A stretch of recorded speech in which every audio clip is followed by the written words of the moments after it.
there's what we're born with, you know, which sociologists call sexuality, and then there's gender, which is the way that society treats and deals with that in different contexts. And then if you want to be really smart, they actually go into genetical things too, but I think that gets a bit too complicated. There is a difference, though, between what our gender is and what our sexuality is. Those are different components, really. They are different, but there's also profound connections, because you'll find in every single society over the whole of time, basically they have built up whole gender roles and expectations to protect the central values of sexuality, and every society's done that. How we define our sexuality, is that in some ways a definition of who we are as people, or is it more about a definition of our sexual activity or behaviour? Is it who we are, or is it what we do? I think it is who we are, because it is genetically in every cell in our body, and it does define our relationships, how we think, how we feel.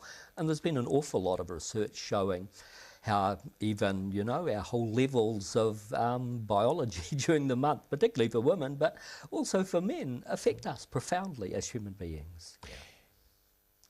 God has made us sexual beings. Absolutely. That's part of the creation, but more than just our gender or lifestyles, or some would say more than just our activities and proclivities.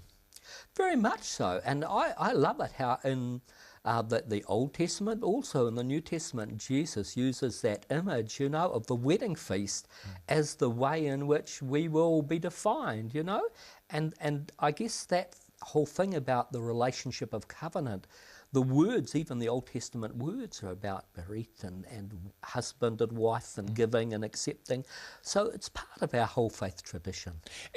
Some would say that we live in quite a sexually dominated or even saturated society. We're exposed to sexual images and sexual innuendos on a daily, and sometimes it seems on an hourly basis. How do you feel that this sexual saturation affects our society generally?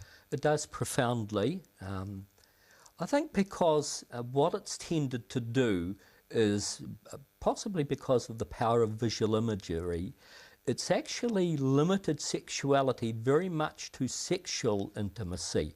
Whereas one of the things I've learnt in my lifetime is that intimacy covers all sorts of areas. Like, we have people who are spiritually intimate with us, people who are intellectually, people who are morally, and we need all that range of expressions. And I think because of the powerful power of the media and visual media today and the privatisation of morality, unfortunately what's happened is that what I would call the visual impact of sexuality has really privatised, but also in many ways revolutionised our sexual understanding. It becomes something which hasn't been talked about in some ways, and people are shy to talk about it, but in other ways our society seems to be obsessed and always talking about it.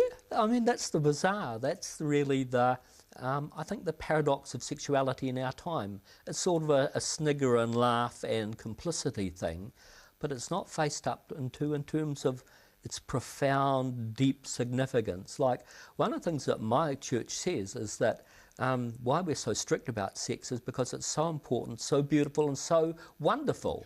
Whereas when it's trivialised and commercialised, it can become degrading. It is an area that does affect all our lives, and perhaps because of the perceptions on what the church has to say on sexuality, which is basically, don't do that, thou shalt not, all those sorts of things. Unfortunately, it seems that the world has come to the conclusion that the church hasn't anything positive to say on sexuality. Yes, I find that tragic, really, because I would have thought that the accumulated wisdom of such a long time was about how you give yourself in love. And a lot of the Christian context, reflection of Paul about practical living and giving to one another, and respect and love and openness and all those, they are really part of the deeply Christian context of sexual loving. In terms of the New Testament, of course the two dominant figures within the New Testament, Jesus Christ and Paul, both adult men that chose to live a celibate lifestyle. Which is intriguing, but they certainly both knew about loving, And I find it intriguing with Jesus, you know, he was accused of being the friend of tax collectors and prostitutes. And it's obvious that he lived in a way that in some ways shocked some of the moral ethos of his time, the way he had women as such close friends, the deep sympathy and understanding he had for them. So Jesus obviously had a profound, deep love of his own sexuality, despite the fact he was celibate.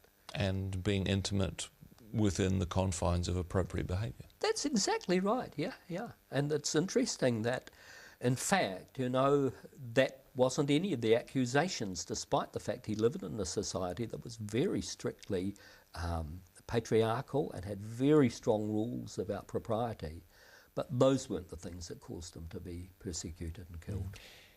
How the church responds to that, responds to people that have that are sexually active in their relationships, responds in a way which is encouraging, speaking the truth, but also not being quick to judge and point the finger. How do we get the balance right? Yeah, it's a very hard one. I suppose what I would try and say out of my own tradition is that we show huge respect for what we see as true, and we put the standards up there. But when we deal with individuals, just as Jesus did, we deal with them very non-judgmentally. We deal them with utter love and tremendous respect, no matter what they've done. And I would say that's the task of the Christian church. It's a very prophetic one, speaking forth the truth with great power and love, but dealing with people with enormous compassion and understanding. Do you feel that the church has something positive to say to our society about sexuality and how we should behave to each other? Well, I do feel that what it has to say is that sexuality is fulfilled, as St. Paul said, really by going out, and when it permeates every aspect of our life. And therefore, relationships which portray that, and I think, well, basically giving oneself and bringing children into the world and living and bringing them up into fullness of life is a tremendous vocation. And I do feel one of the things the church would be saying is we are undervaluing this, that our economics, our political life is always about, you know, job priorities and debt and creating money. And I think the relationships of families, which are the soul of society, are being underrated, underestimated and underfed because of that.